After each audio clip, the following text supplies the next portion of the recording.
Next, discuss the elements and approaches of town planning in India. The importance of town planning was realized in the post-independence period, considering the heavy demand by various activities like industrial, commercial, residential, recreational, etc.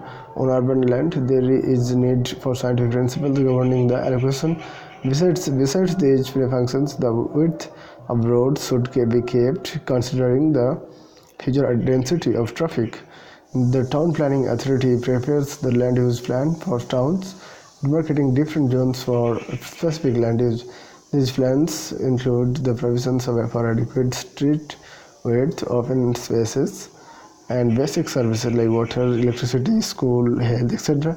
Major constraints in town planning, plan formulation and its implementation. The period between the formulation of the plan and its implementation, more extension come up with lack of basic amenities due to underdevelopment, infrastructure. Slums come up in plots which have remained underdeveloped for some reason, and urban planning being restricted to municipal limit.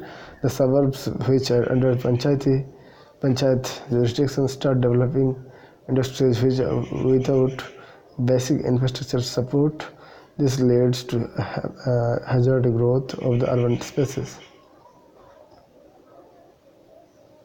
Municipality of agencies, if services like water supply, electricity, sewage, disposal, telephone, etc. have no coordination among them, they lead to slow development of new industries which keep waiting for a long period for all the services to reach them.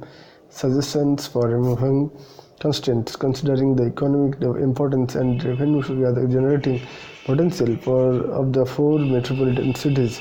Special attention should be paid toward developing specialized infrastructure in these cities. And medium and small towns should be developed as satellite towns by providing incentives. The town and country planning organization is the fixed planning organization in the country. Some examples of planned Indian cities include Chandigarh, New Delhi, Bhubaneswar, and Gandhinagar. New urbanization policy, location of town adapted to encourage a dispersed location. Second, size of town. So national urbanization policy, location of town, size of town, optimum population or levels should be encouraged.